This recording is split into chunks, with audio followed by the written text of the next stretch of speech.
J'ai tourné avec le plus grand réalisateur de la planète, notamment avec Steven Spielberg. Je dresse des animaux pour le cinéma depuis 40 ans. Tous les animaux ont besoin d'avoir d'abord confiance en nous. Il faut leur parler avec amour, il faut leur montrer qu'on est enjoué, qu'on est heureux de les voir. Oh là là, comme tu es mignon! Tu es un amour! Tu es mignon!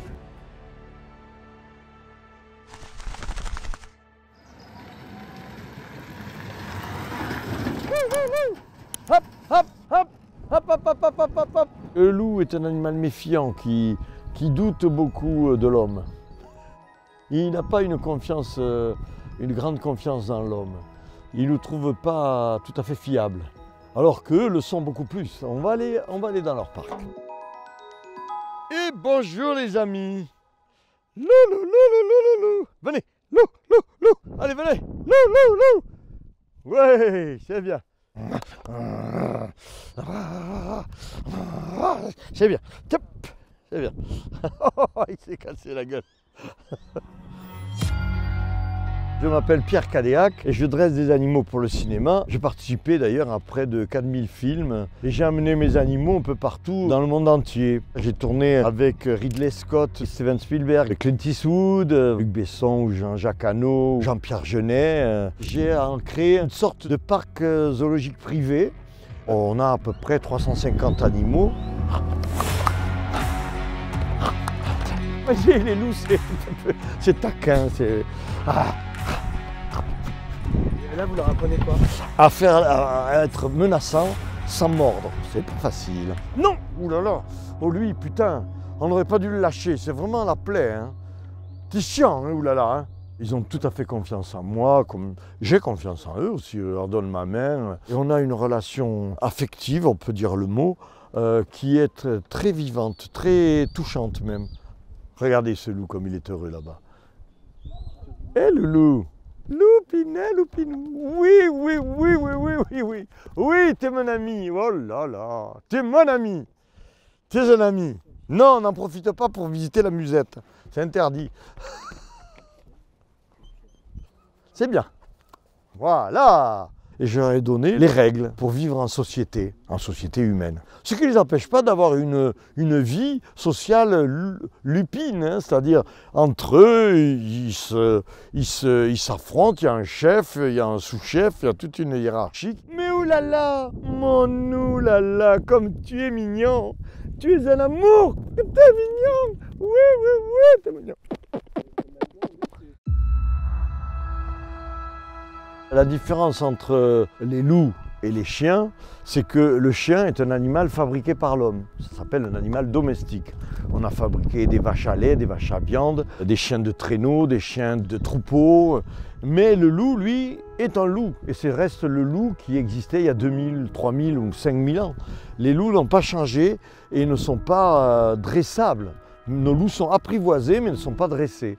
Tout ce qu'on arrive à faire, parce qu'ils participent à des tournages de films, c'est les familiariser et par quelques petites ruses que je vais vous montrer, on arrive à leur faire faire des actions. Venez, on va faire une reconstitution d'une attaque de loup sur un comédien. Le loup va partir, sauter sur la comédienne, la mordre au cou, enfin du moins c'est ce que les gens croient, parce qu'en fait elle a dans une main une petite récompense qu'il essaye d'atteindre.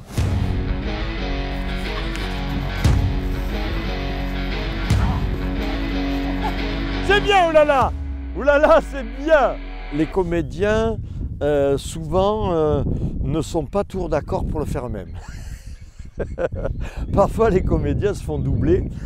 Parfois aussi, les comédiens se font doubler parce que le producteur ne veut pas mettre en danger son comédien.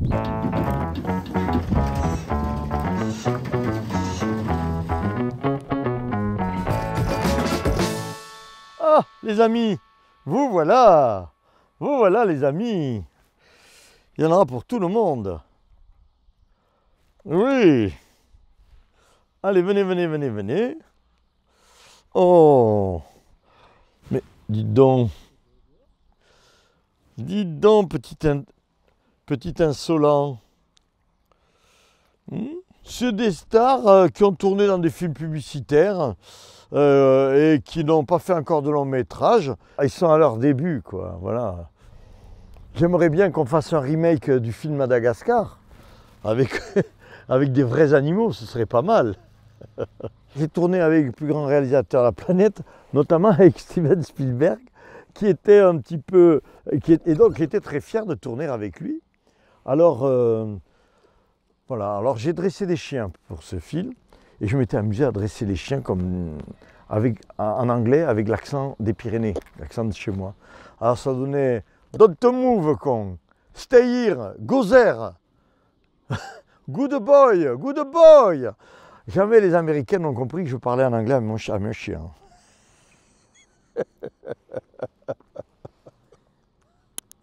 Donc il y a ici la cantine, la roulante, avec à l'avant les fruits, les légumes, les céréales, enfin la nourriture sèche. Et à l'arrière, c'est la boucherie ambulante, vous voyez, hop, voilà, où on prépare la nourriture des animaux. Voilà. Alors, moi je pense que maintenant, on va aller faire voler les aigles. Ah, bonjour monsieur l'aigle. Il pleut. Merci. Ah, c'est quand même très pratique. Il pleut, il pleut, il pleut.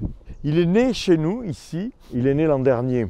Il a encore une carrière cinématographique à faire. Par contre, son père et sa mère ont participé à de nombreux films. Notamment, ils ont tourné dans des films comme Gladiator. Ils ont tourné dans des films comme La forêt d'émeraude. C'est un très vieux film. Les aigles vivent longtemps, ils peuvent vivre 50 ans. J'ai vraiment amené mes aigles aux quatre coins de la planète. Hein. On est des dresseurs, mais on est aussi des naisseurs. Parce qu'on reproduit beaucoup d'oiseaux de proie. On est les seuls en France à reproduire les grands marabouts d'Afrique, les toucans, les grands vautours qui partent repeupler le ciel des Balkans. J'ai commencé ce métier en tant que fauconnier. Quand j'étais enfant dans les Pyrénées, je chassais avec des faucons et avec des aigles. Et mon papa, quand j'avais 15 ans, m'amenait, il comprenait ma passion, il m'amenait dans les vallées et il me laissait près d'un petit chemin. Et j'avais l'habitude de partir à pied et de monter à 1800 mètres avec mon aigle, comme ça. J'avais un sac à dos et mon père me disait « Bon Pierre, même endroit, même heure, dans une semaine ». Et pendant une semaine, je restais tout seul dans la montagne avec mon aigle. Et mes tantes disputaient mon père en lui disant « Mais tu es fou Guy, laisser ton enfant tout seul à 15 ans dans la montagne pendant une semaine ». Et mon père leur répondait « Oh, je préfère le voir faire ça que de la mobilette en ville ». Et il avait raison. C'est le hasard des choses qui m'a fait devenir dresseur pour le cinéma. J'ai commencé en 1973 avec Louis Malle, un grand réalisateur français qui n'est plus, hélas, qui faisait un film dans la région, avait besoin d'un aigle. Et les régisseurs du film ont entendu parler du gamin qui avait un aigle, moi-même, et ils sont venus me voir. De film en film, j'ai petit à petit progressé. Je n'ai pas tout réussi d'ailleurs.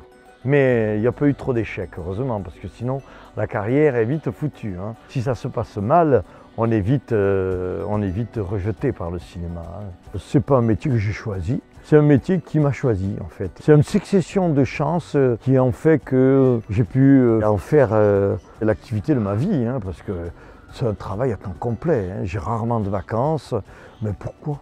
Qu'est-ce que je vais aller faire en vacances? Mes vacances, c'est ici. Cette carrière, bien sûr, j'en suis fier parce que quand même, à tous ces réalisateurs qui m'ont fait confiance, j'ai tourné dans des pays où il y avait des dictatures, j'ai tourné aussi dans des pays comme la Syrie, j'ai tourné en Argentine. Mes parents, on bougeait jamais. L'expédition, de temps en temps, et pas tous les ans, c'était d'aller à la mer, à Perpignan, c'était la grande aventure. Et du jour au lendemain, je me suis retrouvé dans des avions aux quatre coins du monde, alors que je ne connaissais pas, à 24 ans, je ne connaissais même pas Paris. Oh Boubou, tu pourrais dire merci. Viens ici. Tu me fais de la peine. Viens ici, Boubou. Hein, c'est une honte. C'est une honte, Boubou, de se comporter comme ça. Oui. Oh Boubou. Boubou. La nuit, des fois, elle passe un mois dehors. Je l'appelle, elle vient, se pose comme ça, on parle dans le noir. Les voisins me prennent un peu pour un dingo, mais c'est pas grave. Tous les animaux ont besoin d'avoir d'abord confiance en nous. Il faut leur parler avec amour, il faut leur montrer qu'on est enjoué, qu'on est heureux de les voir, il faut leur montrer tout ça. Vous avez la possibilité de passer une journée avec nos animaux. On essaie beaucoup de transmettre notre amour des animaux, mais aussi les leçons que la nature met à notre portée, c'est-à-dire des leçons de vie, la connaissance, la sensibilisation de la disparition des animaux et des milieux naturels où ils vivent. Et tout ça est une mission chez nous. On n'est pas là uniquement pour caresser des animaux et faire joujou avec eux. On est là aussi pour mieux les comprendre. La devise chez nous, en gros, c'est s'amuser en apprenant et apprendre en s'amusant. Voilà. Et voilà. Putain, c'est chiant de réfléchir avec des cigognes qui sont là. Restez avec moi, les filles. Oh, vous me décevez, hein.